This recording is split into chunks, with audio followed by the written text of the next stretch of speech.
What's good with it, man? What's good with it, man? All praise to the Most High God. All praise be to the Most High God. I appreciate him for bringing me here, man. I appreciate y'all for tuning in, man. I'm just getting straight into it. This one's about, I'm not sure if y'all heard of her. It's a little, probably like 3-4-year-old girl named Miss Shirley. And basically, I don't even like calling her Miss Shirley because I never like calling little kids stuff like that because it just seemed weird to me. It seems like a grown, old, ignorant woman gave her that name, and everyone just keep running with it no matter what. And they just saying it with a stupid ass smile on their face. But I'm getting to the point of, with the whole Miss Shirley thing, she's basically a little girl who does the whole boots on the ground thing, which is a provocative dance. And anybody who's seen that, anybody who has a girl, anybody who, from the South, especially South Carolina, you already know. It's they especially with our females, they throw in a little bit of provocation when you talk about a lot of these dances. A lot of these dances will have nothing to do with nothing, but they'll swing their hip back, pop their hip to the side, and then now it's something else. You know what I'm saying? Because they have a lot going on back there. So with the whole Miss Shirley thing, I guess they was teaching her to dance like that on the little boots on the ground dance, because it's basically like a line dance. You do a whole bunch of little shit, and basically she got famous doing it on TikTok. She even went on the little Jennifer Hudson show. She went on a couple different podcasts and stuff like that, and she's more well known. The nigga who made the song was picking her up and all that, which is kind of weird, and I'll get into that later. But yeah, you know what I'm saying? She's a polarizing figure now, you could say. But the issue that I have with it is that she's a little fucking girl. She's a very little girl who is talking fast, and who you can tell her parents put in her mind that she knows what she's doing. You can tell that her parents are the problem. You know what I'm saying? Easily. Some people are environmental babies. It's not just their parents. It's everything. Some people are just fucked up from birth, I believe. But that's rare. That's more rare than typically you know what I'm saying, we can probably understand. But it's a thing where when you see her, you can tell. Even her mama who brought her on the show, you just smiling so happy. You just so happy that your daughter even there.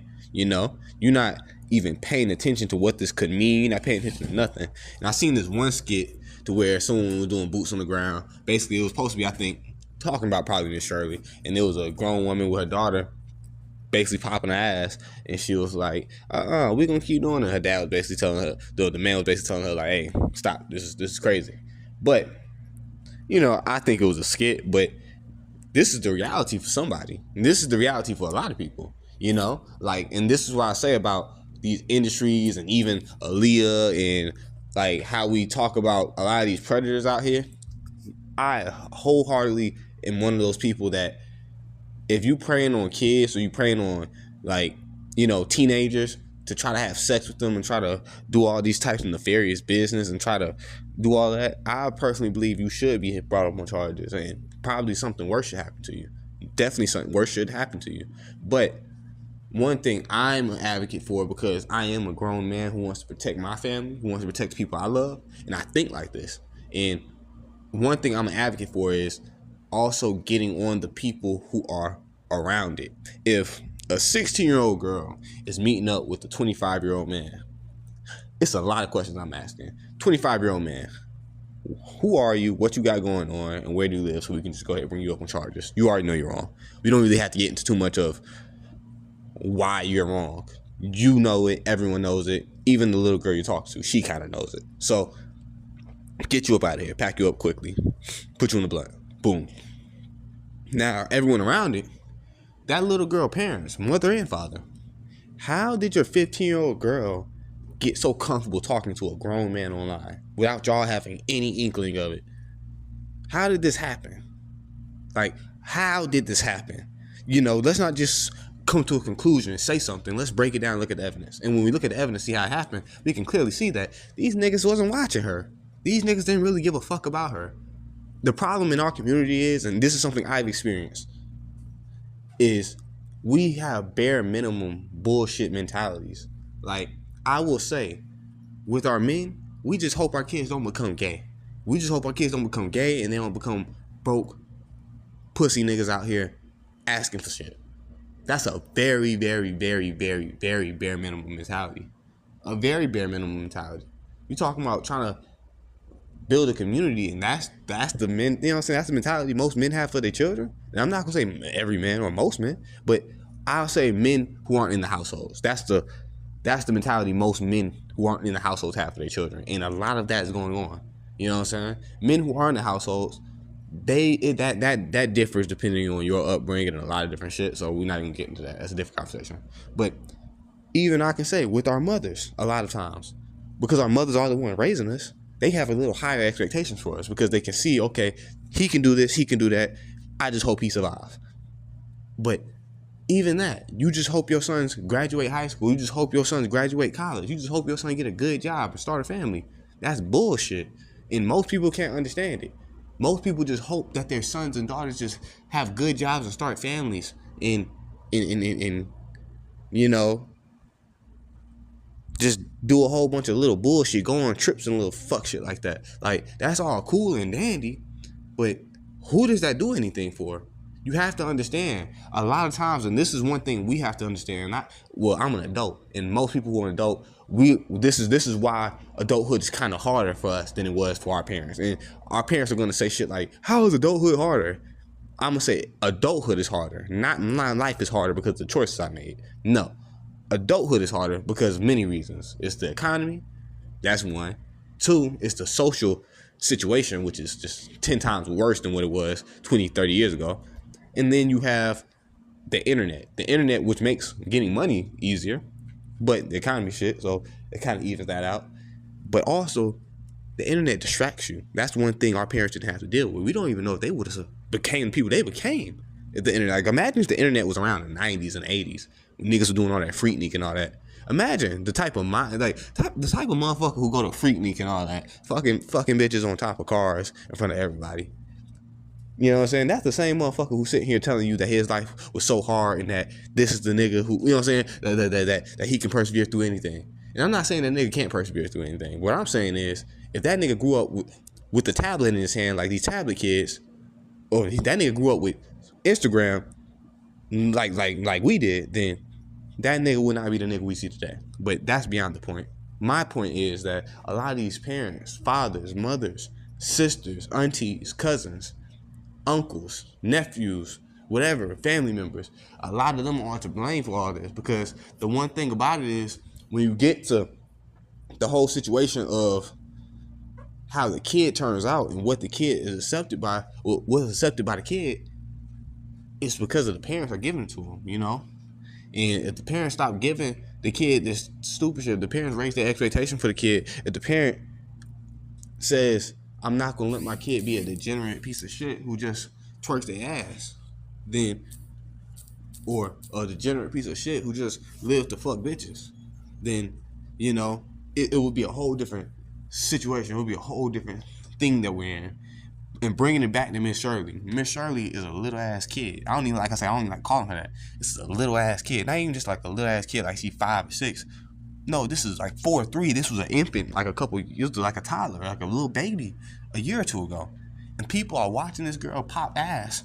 And you can say it's not all that, but that's what you're watching a little girl pop ass for views. And it's one thing to see a video and be like, oh, she cute, whatever. But for her to be famous off this is a repeated thing. It's like, and I say this with our community, our women don't allow themselves to be checked, and that's going to be the detriment of them. They think it's going to be the detriment. I say this, it's multiple women who aren't thinking about it. It's women who don't give a fuck, and there's women who are destroying the community on purpose.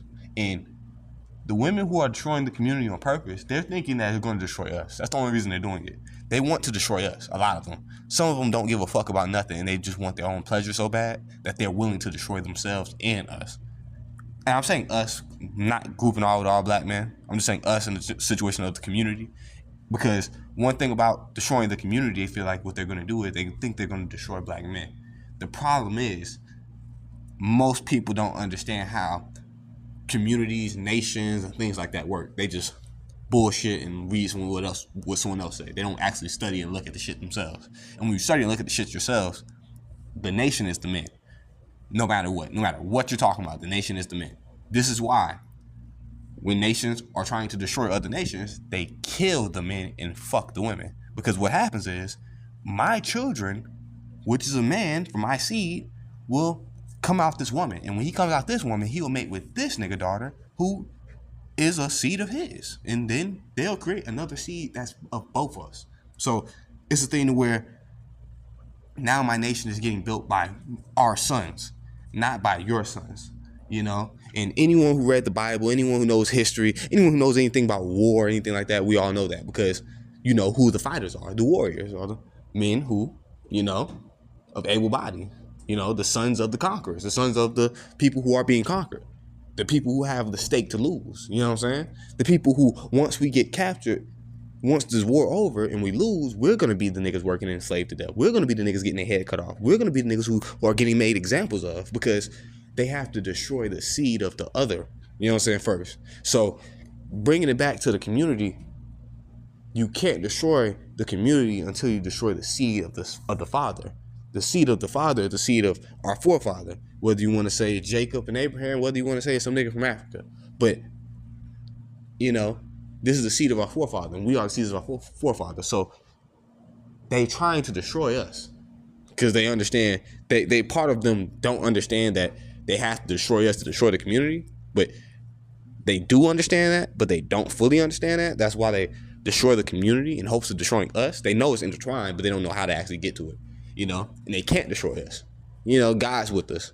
You know what I'm saying? They've tried to destroy us and on every facet. Not even just talking about the women. I'm talking about the enemy. The main enemy is usually the women. They're trying to destroy us, you know, but it's hard and they can't, and they're realizing it. And this is another phase of what they went through. If anyone's on the internet, they see how, especially black women are now splitting to where it's two groups. Well, it's multiple groups, of course, but for the purpose of what I'm talking about, it's two groups. One group of women, they are on the feminism nonsense. They're not willing to listen to nothing.